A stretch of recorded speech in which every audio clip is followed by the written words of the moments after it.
Darshana Sutras. These are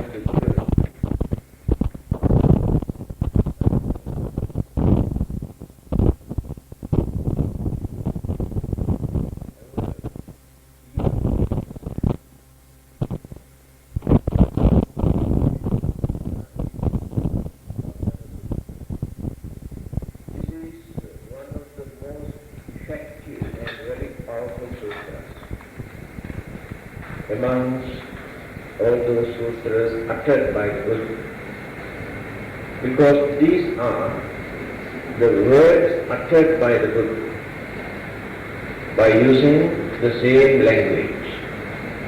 That is why we do not use another language to chant the sutras, but we can use another language to explain the meaning or the significance. And this discourse or the sutra uttered by the Buddha, when there was a very big disaster in that country, famine, epidemic, and thousands of people were dying, and dead bodies were scattered everywhere. After that, they noticed some sort of evil forces also threatening it. So when people were in panic and very sad situation was spreading around that area, the Buddha got the news that people are suffering and there is no remedy, nobody to help them, and people have become powerless because the disaster was terrible. So the Buddha visited this place with his disciple Ananda. Then what he did? He recited this particular sutra. Then asked Ananda to go and sprinkle the water around that area. And this custom of spreading, the sprinkling water was started during the Buddha's time. After sprinkling this water, there was a heavy shower. Formerly they were suffering from drought, without rain, without water. And all the birds and dead bodies also washed away, cleansed the whole area. And those who were living become very active again and come back to their normal life, and their sicknesses also disappear. Therefore, this particular sutra is regarded as very powerful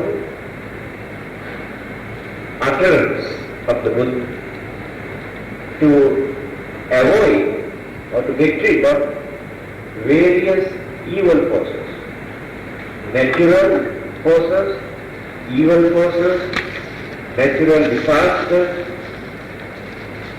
and our own experience is more than enough to understand how effective this particular sutra. I think you have heard, because I have revealed this on many occasions. This happened nearly 15 to 20 years ago in Kuala Lumpur town. One house was around Pudu Road, was a Christian house. And what is happening in this house? Almost every day, some sort of valuable thing disappear at night time. But no outsiders. They lock all the doors and padlocks and drawers and cupboards and iron safe and keep the key in their pocket as they go to bed. Next day morning, when they get up, they can see the keys hanging in the cupboard. So no one could understand the secret of it. It had been going on for some time. Only 3 people are staying in that house.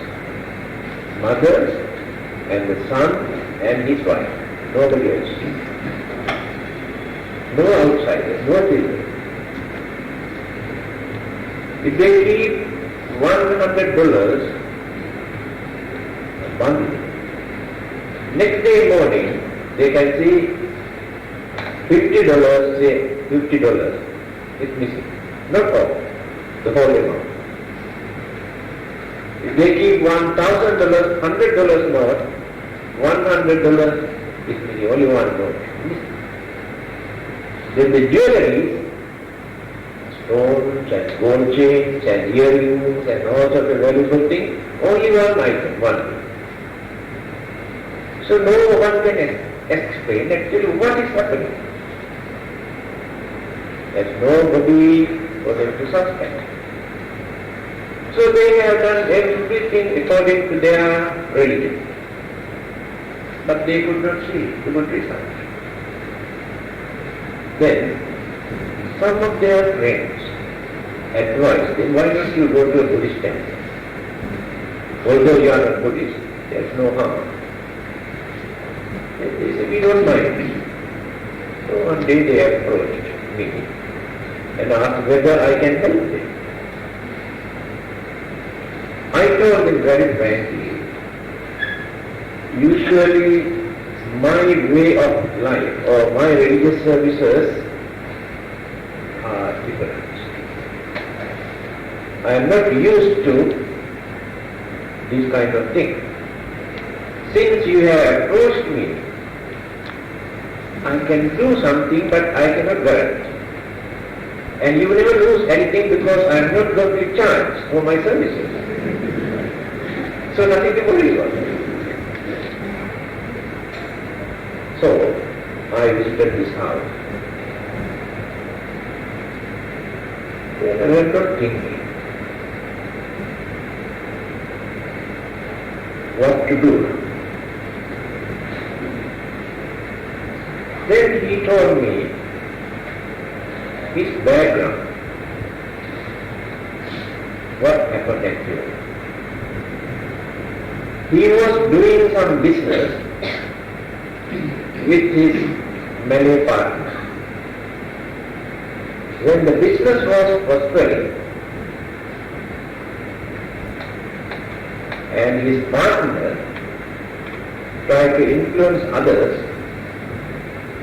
and started his own business next to him. Now both are prospering. Then suddenly he found out that his business is going down and down and down and every day. So he had to close down the business. And this trouble started at home. Therefore he believed that his partner might have done something to ruin his business and his property. So when I heard this story, I thought there must be some sort of evil force behind. Whether they have done something or not, there must be some sort of evil force.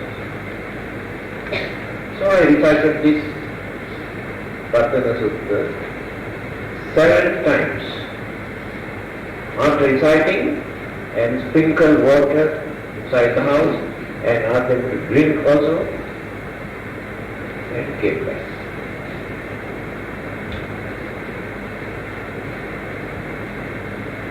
Then, next day morning they came to see me, and the last night we have not lost any.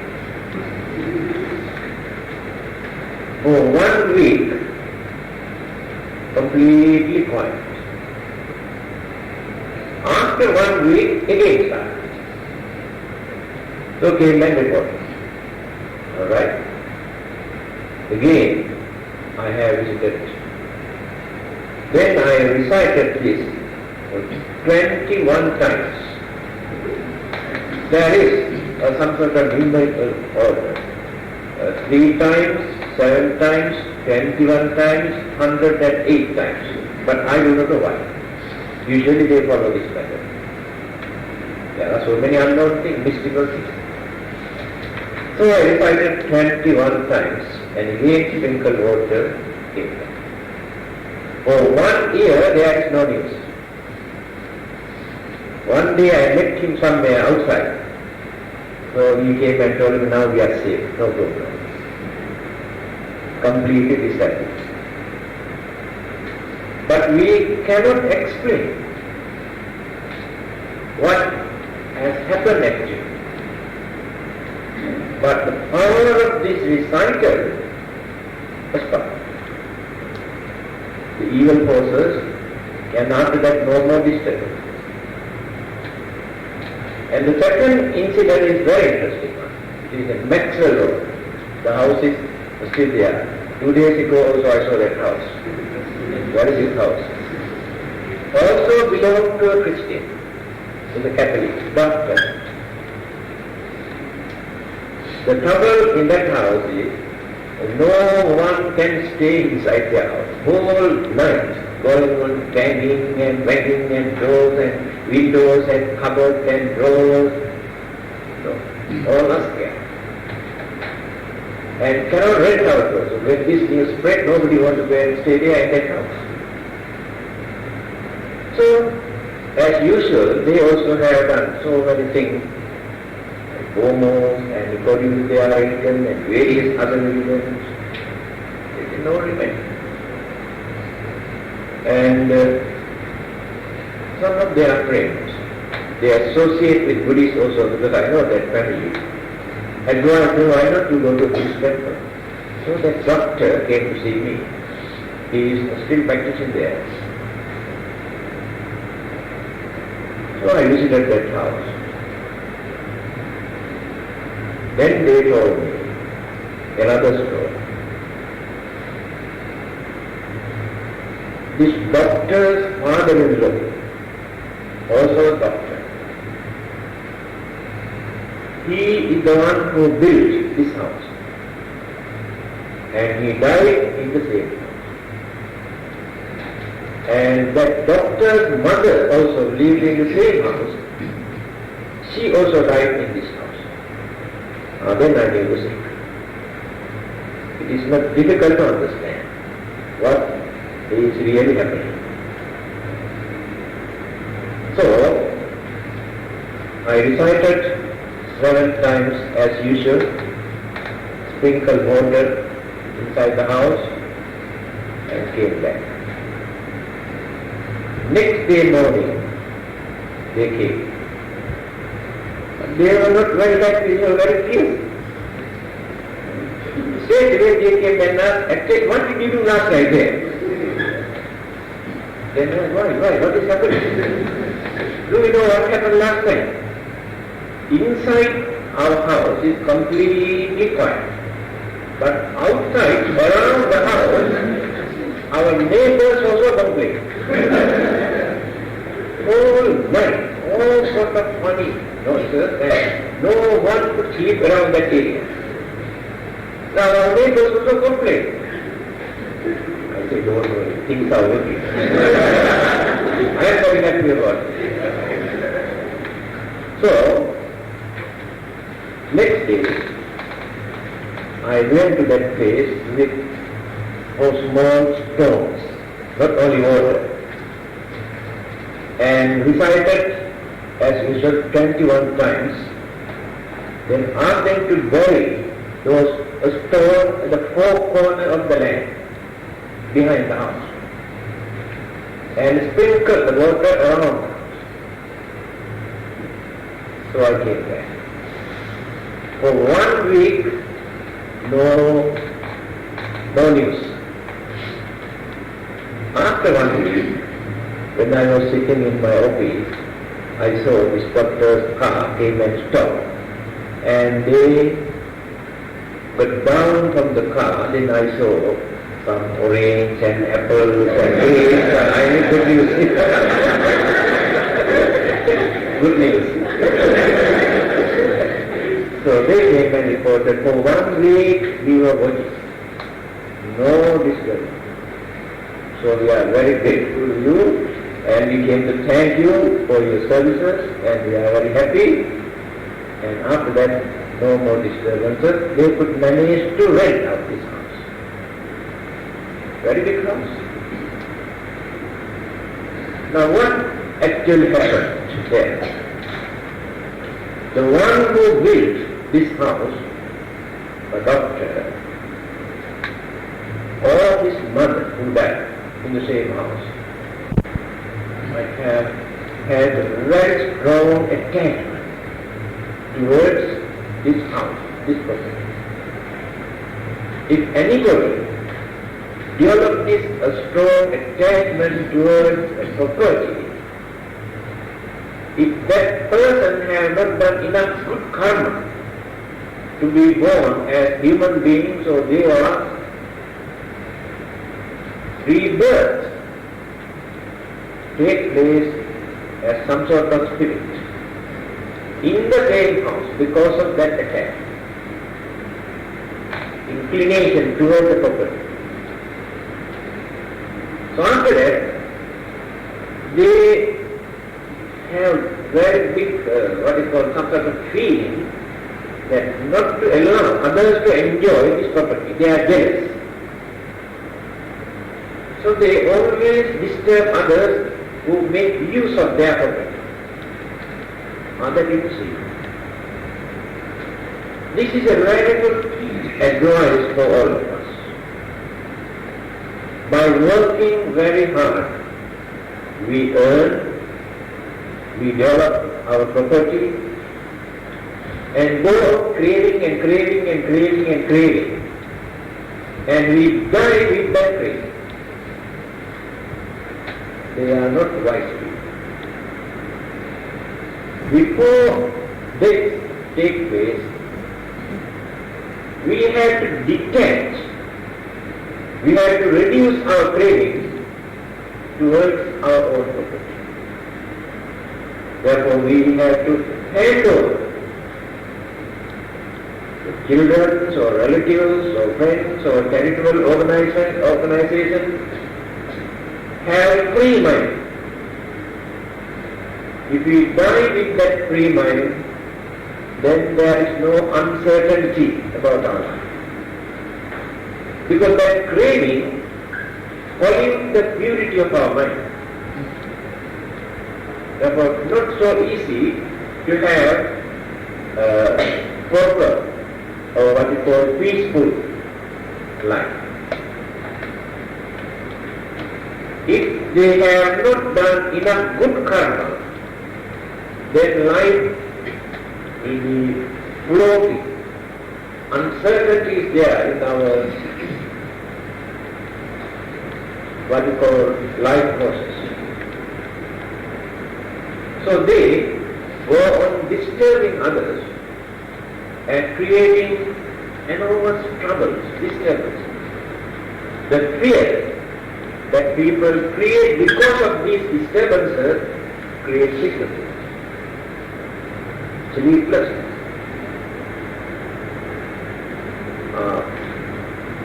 By realizing this, from the Buddhist point of view, we have to reduce our craving towards our own property before our death. Then we can die peacefully. We can die without worries and disturbance. Because we reduce our burdens and responsibilities, which create worries. That is why some people renounce everything. maintain free mind.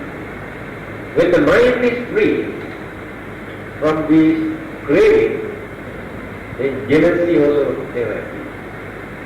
If there is no jealousy, anger also never happens. If there is no anger, never create violence or bloodshed or trouble or difficulties or problems. Free mind. Contentment. Now this is real Buddhist way of life. So this particular sutra, I have mentioned here what to do actually by introduction. Whenever you also experience some sort of fear of evil forces or evil spirits, recite this sutra. Learn how to recite. If possible, when you are staying in certain areas, certain houses, and if you feel some sort of loneliness, insecurity, feeling, recite this. This is for the protection. The sound vibration that we create by uttering these words dispels the evil forces.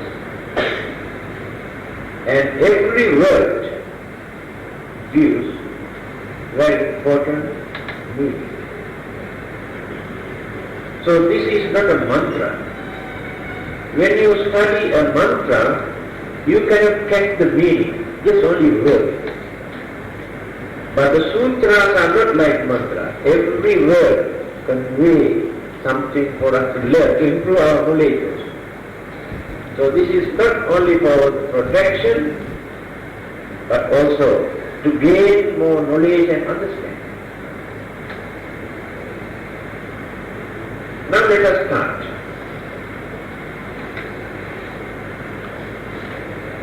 Yanidha bhutani samadhatani Bhumma nivaya nivantalikke Sabbeva bhuta sumana bhavantu Athopi sappacca sunantu bhasita. Can you follow me? Yanidha bhutani samagatani Bhumma nivaya nivantalikke Sabbeva bhuta sumana bhavantu Athopi sappacca sunantu bhasita. We want to follow some sort of rhythm, that is also important. Because in our recital, in our chanting, there must be some sort of rhythm. Because that rhythm creates some sort of soothing feeling in our mind, to calm the mind and heart, and later the glands and the organs of the body and the blood circulation, nervous system. The rhythm is very important. Not only human beings, even animals and the birds and snakes like this rhythm.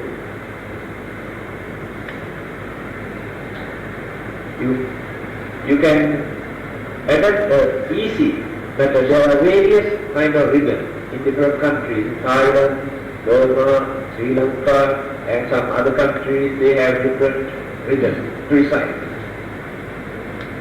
You can recite like this. Yami bhutani samagatani Bhumma nivaya nivantalikke Sabbeva bhuta sumana bhavantu Athopi sappacca sunantu bhasitam. This one is easy. There are so many others, but this is very easy. Now follow me. Yani bhutani samagatani Bhumma nivaya nivantalikke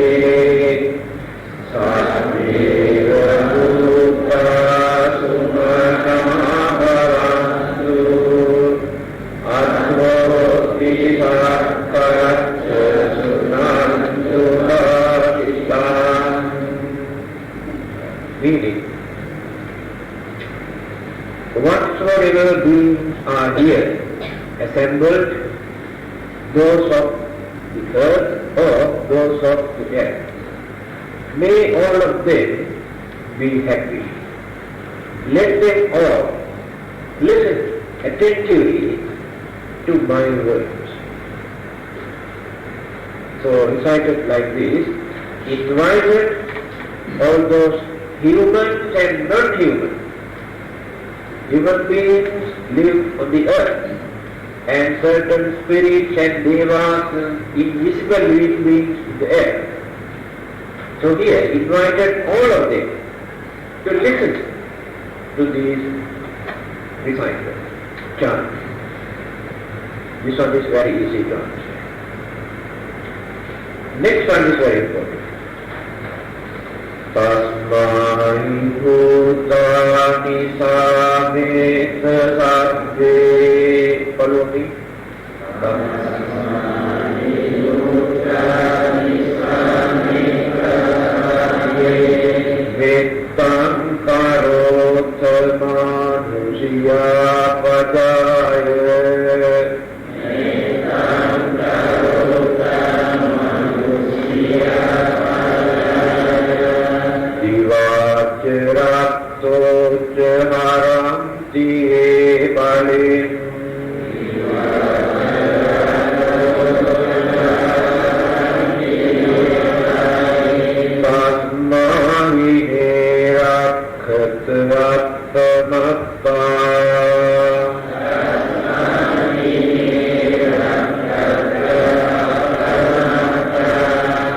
Now recite together.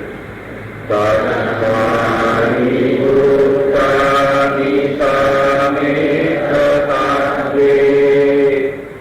Vettam karot manushya padaya.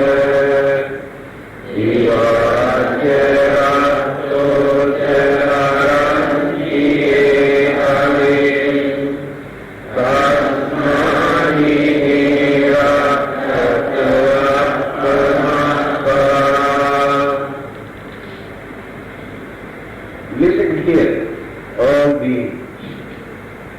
Show your love to those humans who day and night bring offerings to you. Therefore, guard them diligently.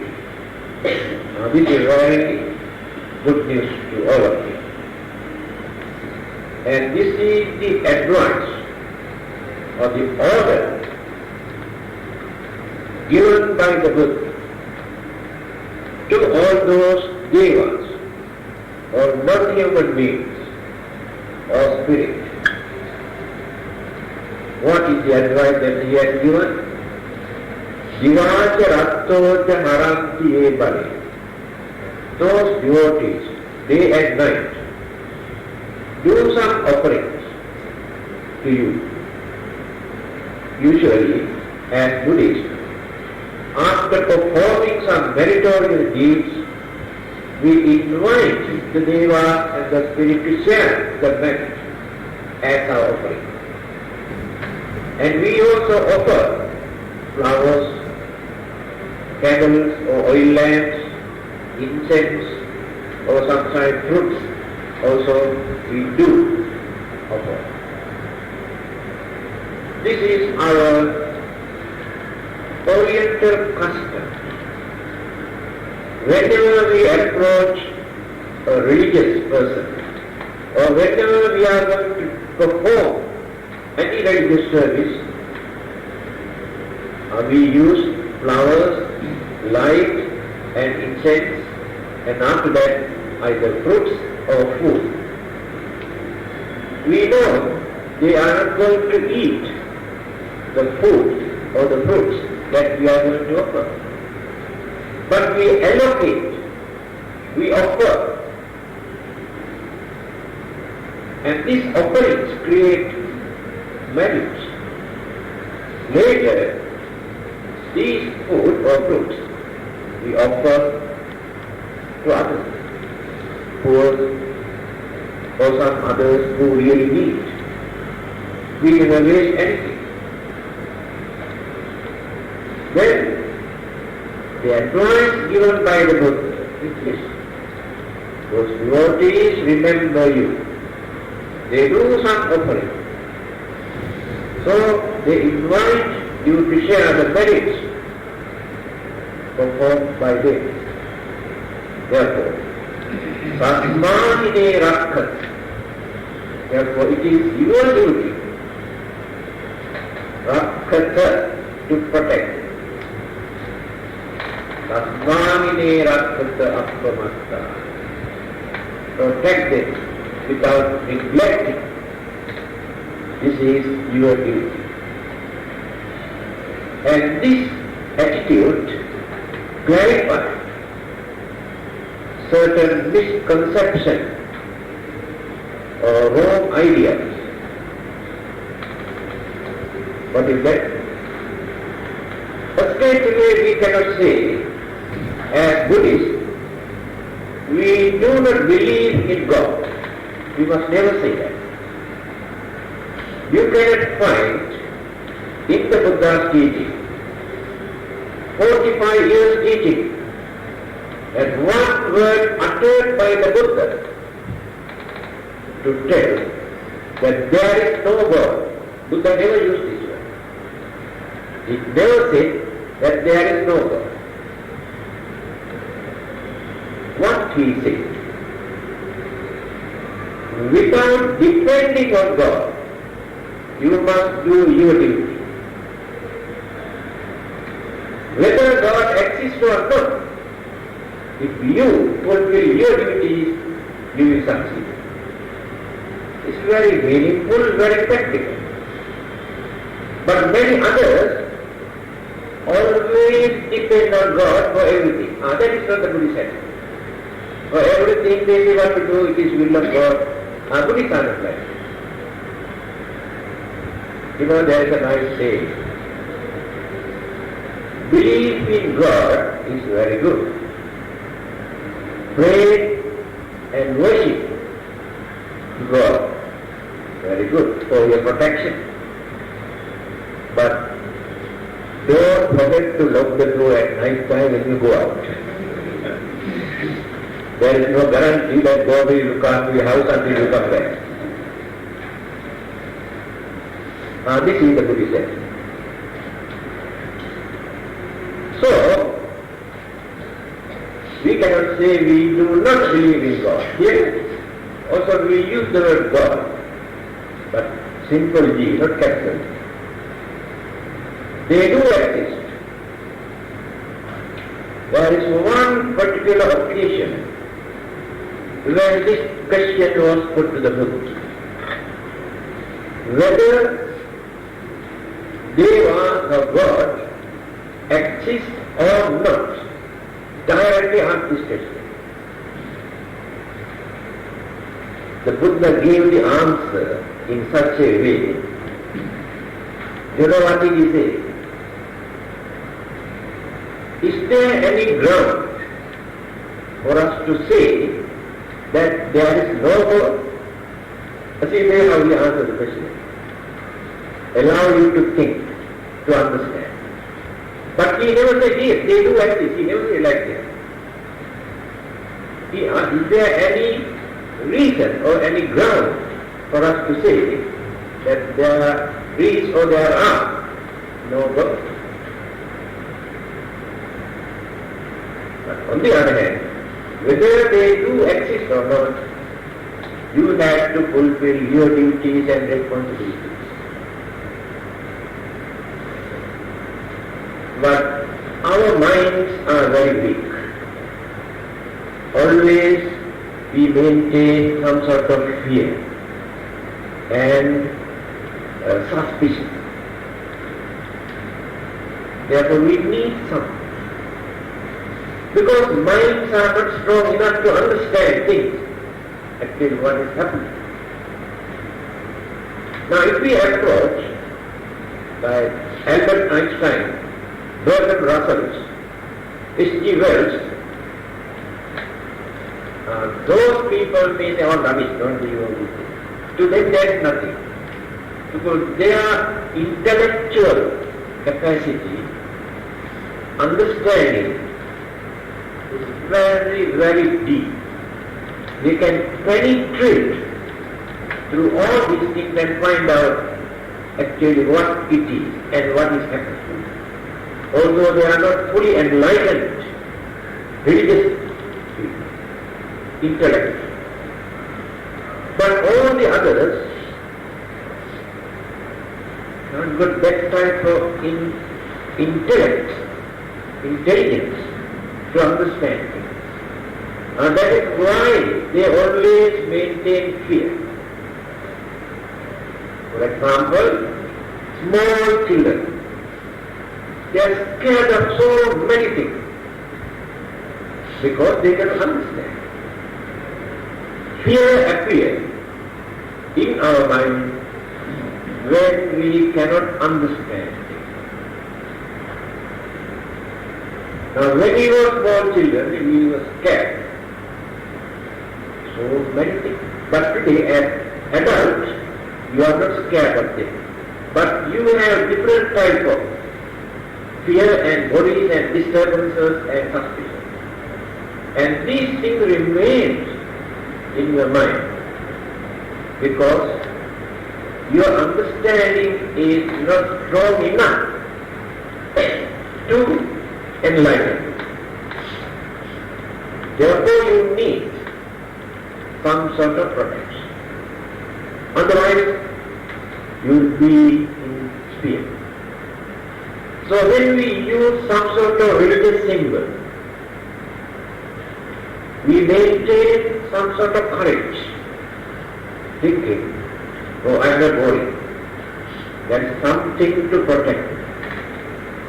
To create that in your mind, you must have some sort of protection. Otherwise, you can. But at least holy strength. Oh, I got this thing.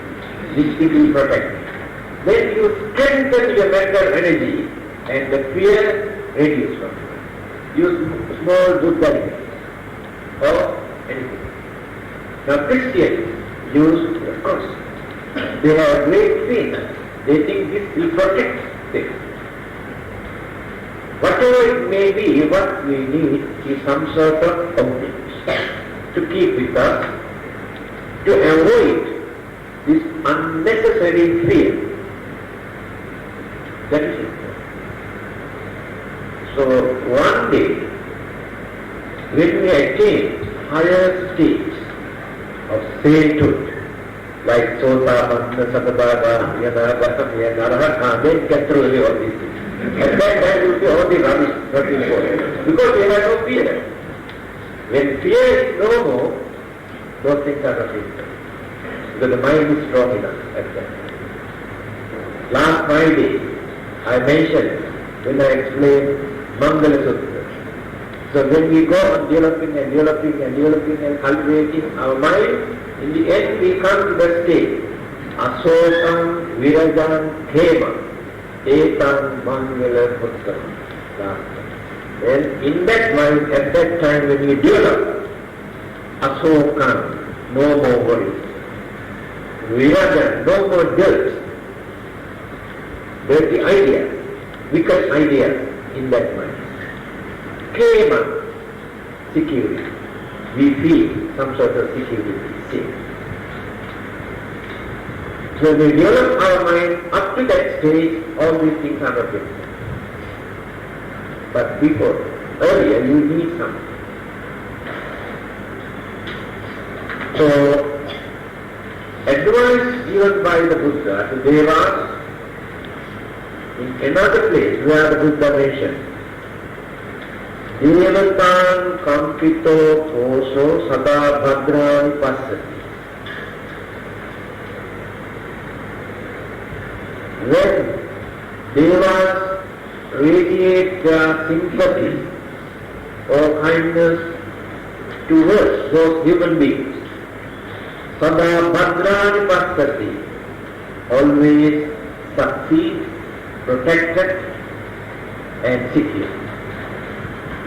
Because they get the protection from the Deva.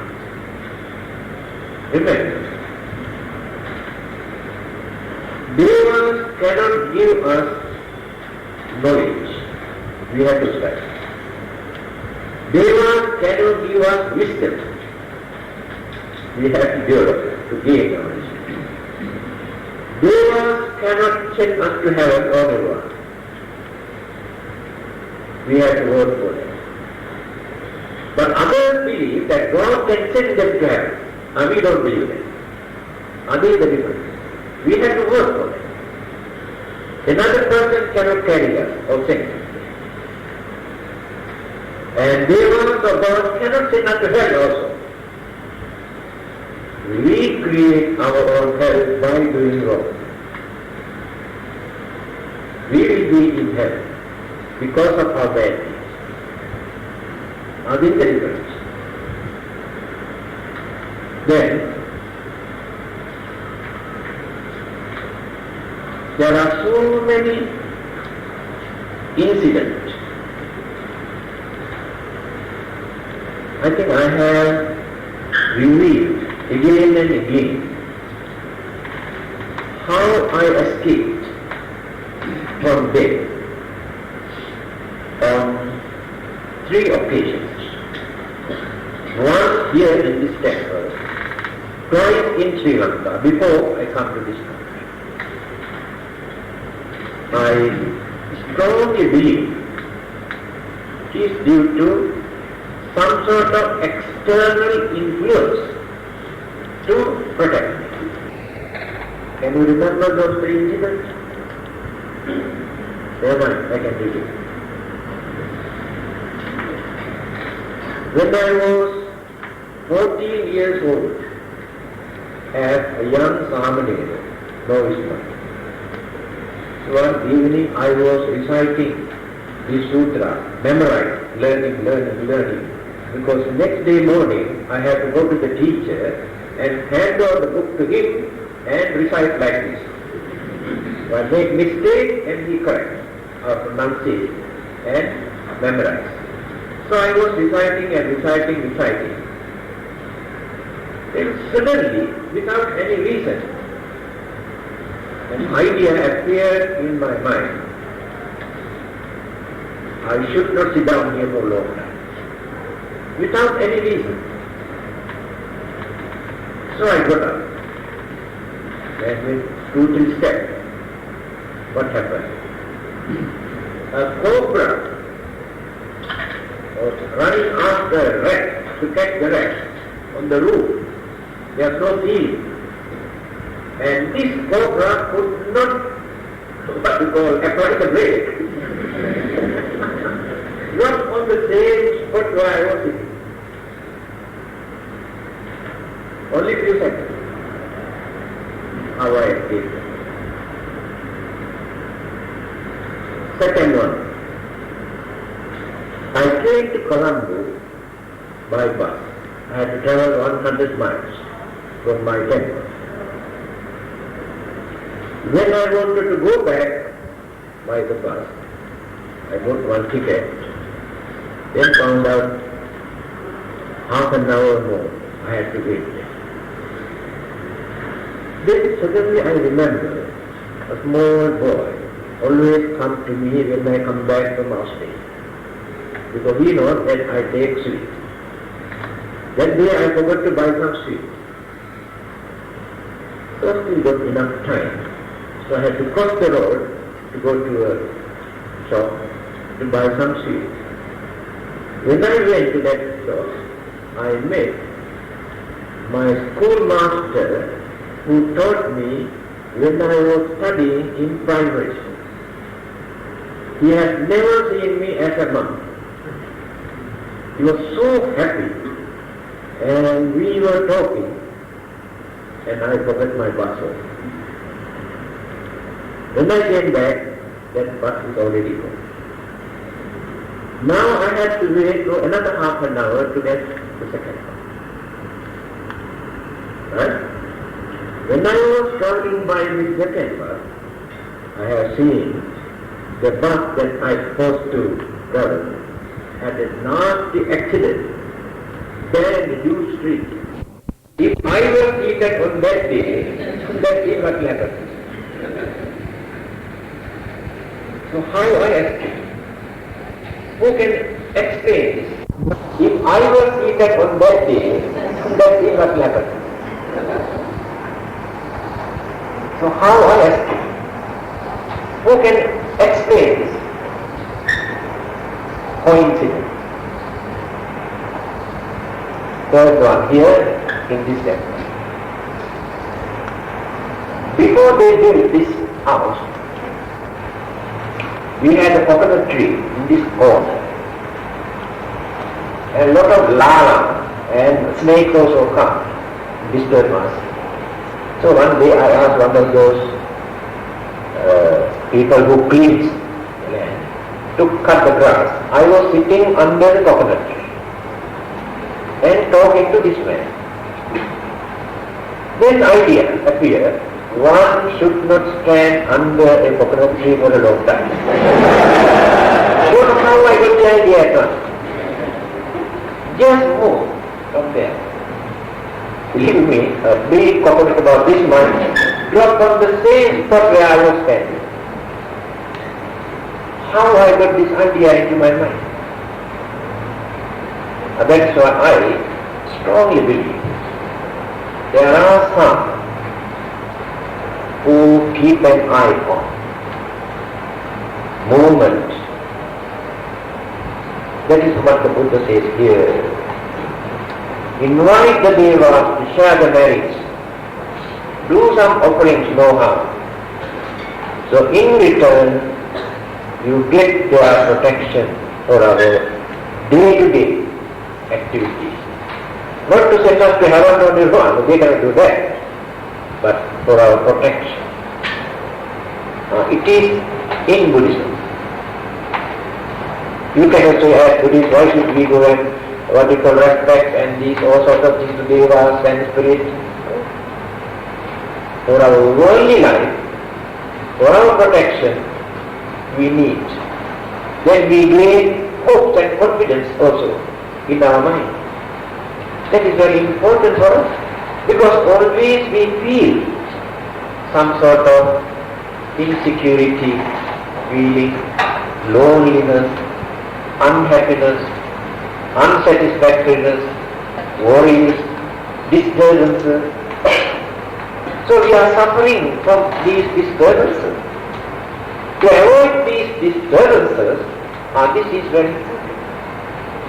If not, you can take this instead of wasting your time. Recite one or two sutras with faith and confidence. Then the fear disappears. The disturbances in the mind also disappear. Because you develop some sort of what we call purity in the mind to avoid the disturbance. So this is a very important sutra, especially for to avoid from evil forces and spirits. Next one. Follow me. Yang kinciritan nidhara urangva. Follow me. Yang kinciritan nidhara urangva. Sabge suayang ratanang panitan. Sabge suayang ratanang panitan. Namo samangat Tathagatina.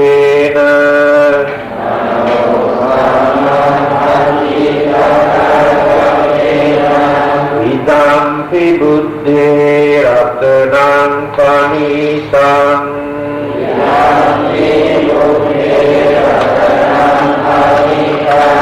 Etena saccena suvatthi hotu.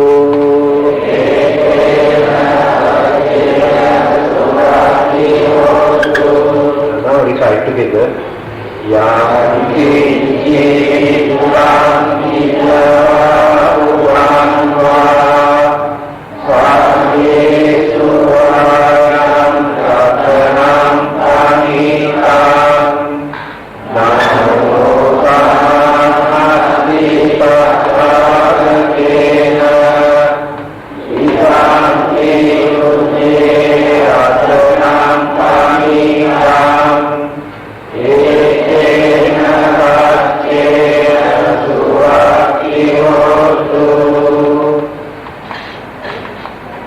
meaning.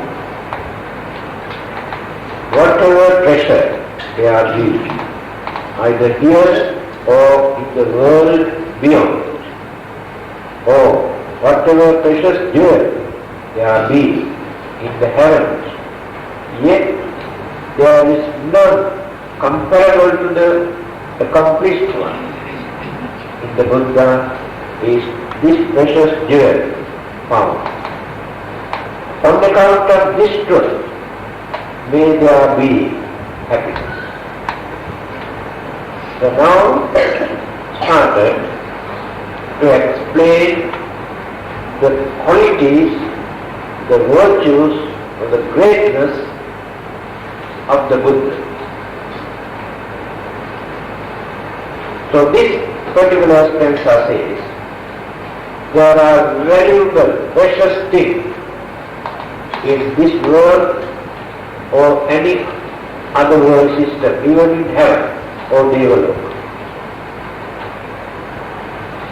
Diamond, gold, and some other valuable things which people like. But when you compare the qualities and the virtues of the Buddha, accomplished one means the Buddha, one who has fulfilled all his duties, one who gained supreme wisdom, enlightenment, one who has ended his journey in this samsara, so he is called accomplished one. So when you compare with the Buddha, and all these valuable gems are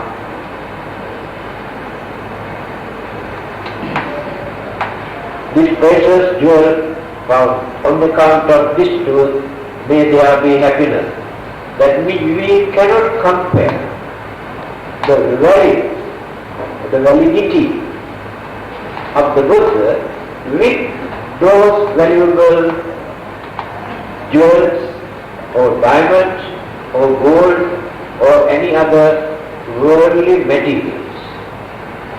Because value of those things sometimes increase, sometimes reduce or completely drop. No value at all. Take for instance, now we have a currency note here. $100, $1,000. To them, and to us, they are very valuable, precious things. Suddenly, tomorrow, the government gazette that all the available currency notes are completely cancelled. Is there any value after that? What are you going to do with these currency? No value at all, nobody wants to accept. And this is the nature of worldly things that we regard as valuable.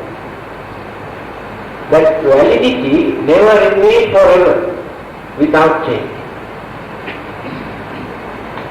Supposing if all those stones turn into diamond, what will happen to the diamond that you are keeping at home? You throw it. Changes can take place in all these valuable things. That is why here we cannot compare the knowledge, wisdom, sacredness and holiness of the enlightenment of the Buddha with those worldly material things which we regard as most precious and valuable. Forever the Buddha, enlightenment of the Buddha, wisdom of the Buddha, greatness of the Buddha, uniqueness of the Buddha remains. No one can cancel. Therefore, the power of the Buddha is higher than all the other worldly material things or worldly living beings. Others cannot create this influence which penetrates into our mind. In Bhagavad Sutra, you can see this in Parityatantik book, what the Buddha says. Bhutarubbam bhikkhave devasura sangamo samopapullo ahosi. He said, long ago, there was a big fight between Devas and Asuras. Asuras are regarded as fallen angels. So the fight is still going on between Devas and Asuras. At that time, Asuras are very fierce, very good fighters. Devas also have fear. When they were in fear, king of Devas, what is his name? Sakra. Sakra advised to his friends, Devas, whenever you have fear in the battlefield, you must remember the better of those four guardian gods, Devas. This gives you protection. Remember the Sakra, the king of all Devas. Fear may disappear. Then the Buddha said, the Sakra gave his advice to his Deva. I gave similar advice to you, to his disciples. He said, whenever you have fear, either in the battlefield or somewhere else, don't forget to remember the Buddha. Then he compared the Buddha and Sakra. Sakko bhikkhave devanamindo avita rago, avita doso, avita moho, viru achambi utrasi apala. Sakra, no doubt, he is the king of the Deva. But he is not free from fear. He is not free from anger. He is not free from ignorance. All those weaknesses you can find in him. Therefore, when you take refuge in Sakra, there is no guarantee that the Sakra can protect you completely. Then he says, Tathagato bhikkhave arahant samma sambuddho vita rago, vita doso, vita moho abiru atsangi anutrasi apala. Tathagata samma sambuddha, that means the Buddha. He is completely free from fear. He has no fear in his mind. And he has no craving. He has no hatred or anger. He has no illusions or ignorance. And his mind is unshakable. So when you take refuge in the Buddha, in return you get the blessings for your protection. This is in Rajapasa. So, whenever we have some sort of fear, at that time, take refuge in the Buddha. Buddham Saranam Gacchami. I take refuge in the Buddha. When we develop this faith and confidence in your mind, after taking refuge, you feel now you are protected. So when you create this idea in your mind that you are protected, the fear disappears. the suspicion you had about your life also disappears. Then you get courage. That courage protects you, guides you. That is why it is important for us to take refuge in the Buddha. This is only for our protection. But when you develop further and further, then we can reduce our defilements and evil thoughts and bad habits and develop more and more purity. Then one day we get the chance to attain the final state, this full state of nirvana. But before that, to lead a worldly life, by taking refuge in the Buddha, we maintain some sort of security, peace. And we can create some sort of courage and confidence in our mind. That is why every time when we perform some religious service, always we recite Buddha Saranam Gacchami. I take refuge in the Buddha. Next one. Follow me. Khayam viragam amatam panitam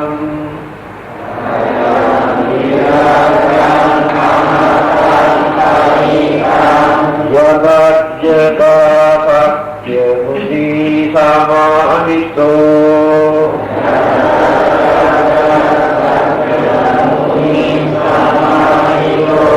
Natena dhammena samadhi kinchi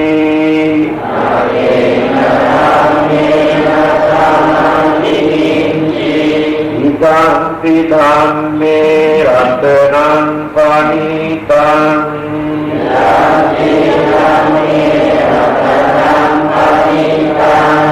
etena saccena suvatti hotu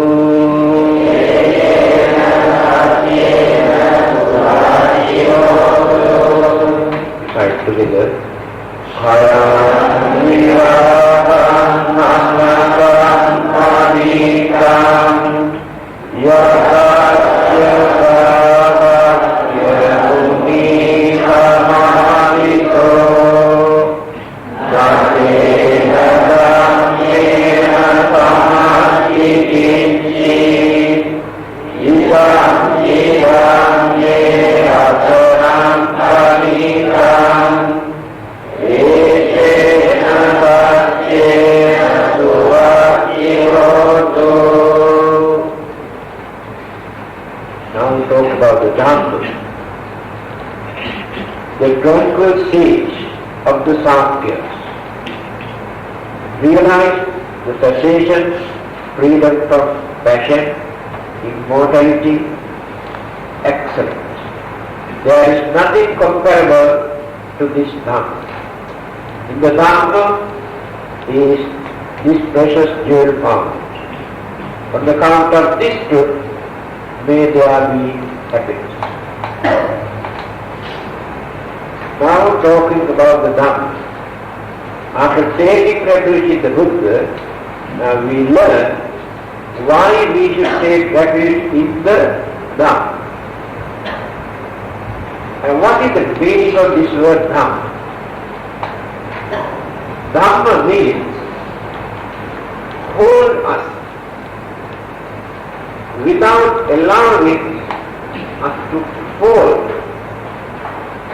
down to unfortunate state of existence. That is why it is called Dhamma. What are those unfortunate states of existence? Hell, animal kingdom, a spirit world, and ghost. These four groups are unfortunate living beings. Now if we follow the Dhamma, and this Dhamma upholds or hold us without allowing us to get into any of those unfortunate states. That is the meaning of Dhamma. Not only that,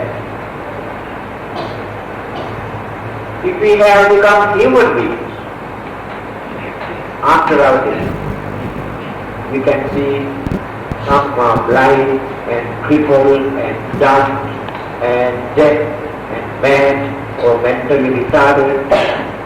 They are also unfortunate human beings. If we are all this dumb, we never get into this kind of unfortunate state of existence. That is the meaning of now. Now this earth where we live is called Dharani. There is a Pali and Sanskrit word for this earth, Dharani. Dharani means that which holds everything.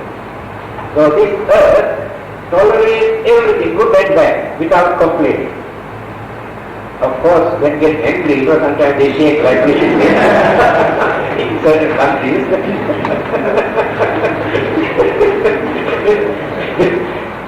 Otherwise, holds everything. Therefore, Dhamma supports us.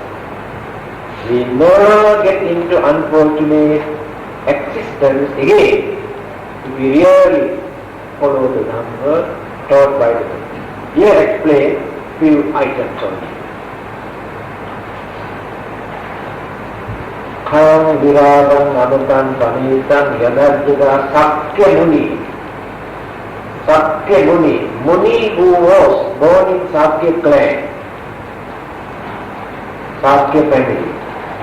Sakya, the name of the clan or the family, royal family in India at that time. Muni means holy man, rishi or yogi. When that person attains the higher stage, he is called Muni. One who has won the battle, fighting with evil forces, fighting with bad things, fighting with wicked things, fighting with cruel things. In the end, he won the battle. He is Muni. So, tranquil. So when you take tranquilized tablets, you can understand what will happen to you. Calm the mind and relax. Either you go to sleep or you feel some sort of relaxing. Drugs. So when we take the Dhamma into our mind, we realize, we understand things properly. Through this understanding, we know what to do and what not to do. After that, we are not worried. That we can relax. Otherwise, uncertainty and we do not know what to do, then the fear, suspicion again comes back. So Dhamma is a very good tranquilizer to calm the mind and the body both. When you listen to these chanting, you gain some sort of peace to relax, to reduce your tension and very soothing feeling. Let your senses also harmonize with this sound vibration. When the senses and the mind, when the mind is calmed, the brain cells and neurons and all sorts of things also function in normal way. When there is excitement or fear or anger are active in our mind, and these things also go out of order, cannot control. Then we feel tiredness, unhappiness, uneasiness. We can avoid all these things by concentrating on this kind of chanting or recitals to calm the mind. When the mind is calm, the nerves, the brain cells, glands and the organs and blood circulation, heartbeat, normal. Then we feel much better. That's why people come and say, after listening to this chanting, we feel very much better, and many of our sicknesses also no more. Mind creates this by paying attention with devotion and confidence. But when you listen to certain music which creates excitement, modern music, the way how they sing, I really cannot understand. All this create excitement. So one can relax, and after that they upset whole physical system. This is not music. The main purpose of music is to calm the mind, give soothing feeling, to entertain human emotion, not to arouse human emotion, but to entertain. Because we human beings are not like animals. We have extraordinary characters in us, that is human emotion. That is how we laugh, we joke, and we do certain things because of this emotion. Cats and dogs also sing song at midnight when you are sleeping, but not very pleasant, you know. they are singing. Dogs also sometimes at midnight make a very funny noise. So they may be singing, but we don't know what it is. Expressing their feeling. But human beings have this beautiful human entertainment to control the emotion. So what will happen if we do not entertain our emotion? The side effect. We become very aggressive, very violent, very intolerant human being, because emotion is boiling. And this is true. So our cultural aspect, even through religion, is to entertain this human emotion. Now when we chant these sutras, we use some sort of rhythm, a tune, musical rhythm. And then people like to listen to calm their mind. And that is the entertainment. But the entertainment that you gain through excitement create lot of problems, side effects, physically and mentally. Not only that. The music or the songs that you appreciated at the beginning, if you listen every day, again and again and again and again and again, after some time say, I got back this music. That means you are not interested in that music. But this chanting, throughout your life, you go on listening and listening and listening, you will never get back. And those monks who recite these sutras also never get back. Why? We pay attention with devotion and confidence. But we do not pay attention to music and songs with devotion and confidence, just only for fun. After that, we don't feel that very good. We get fed up. When we develop devotion and confidence, we never get fed up. We develop more and more confidence, and we need this more and more. So, the Buddha realized how to release or how to get rid of all our worldly, physical and mental suffering by following the Dhamma. Freedom from passion. We have all sorts of passion. Passion means our anger, our jealousy, our greed, our selfishness, our cruelty, all these are passion. Defilement. So the Dhamma teaches us how to get rid of these evil forces from our mind. Immortality. Immortality means we cultivate and develop and purify our mind by eradicating all the mental defilements to stop our rebirth. When rebirth is stopped, no more death. That is why it's called immortality. Immortality means no more death. Because we have scattered death. By following the Dhamma, we can see the end of things. Otherwise, the repeated growth and excellence. The way how the Buddha has explained this Dhamma is excellent.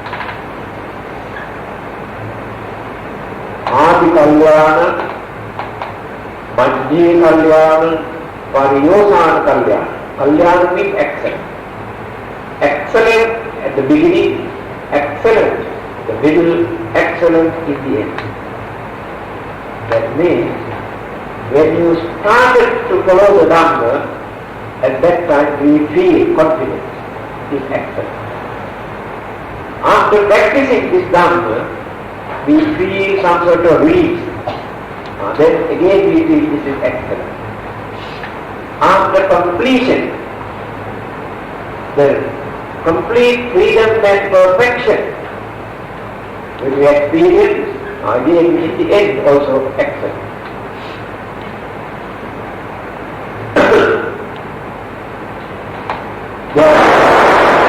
There is nothing comparable to this Dhamma. Again, we can compare all the other valuable things in this world. They are impermanent. They are changeable. They may disappear. But the Dhamma never change, never disappear. Remain forever as the truth. When we cannot understand this Dhamma, we say there is no more Dhamma. But Dhamma exists. When our minds are clouded with evil forces, bad ideas, selfishness and ignorance, then we say there is no Dhamma. Yes, Dhamma is not in our mind at that time, but Dhamma exists. Now this electricity, when there is no dynamo or generator, we say there is no more electricity. Electricity exists. Electronic, yes, we cannot destroy this.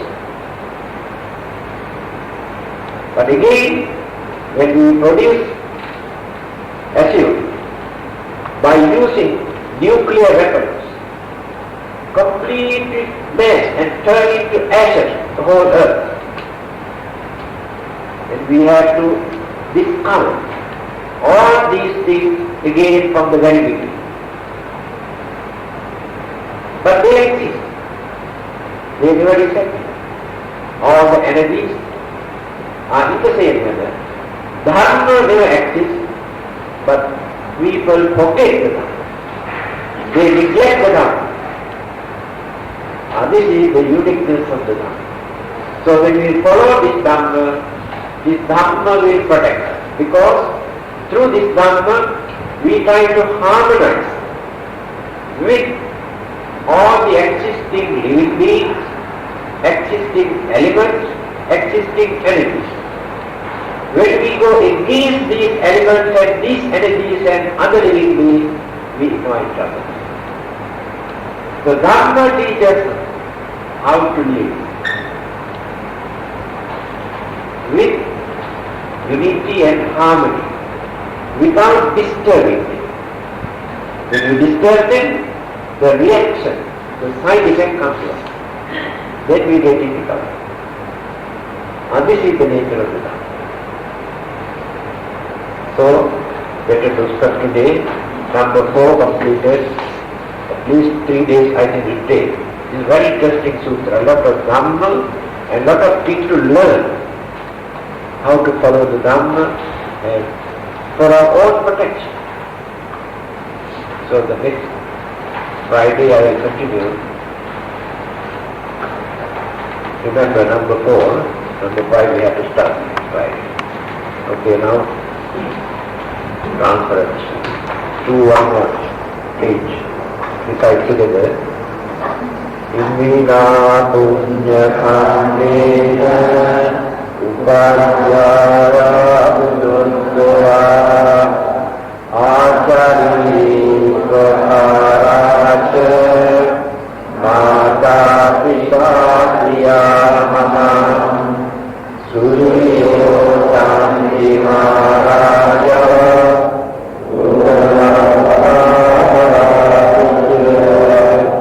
Wow.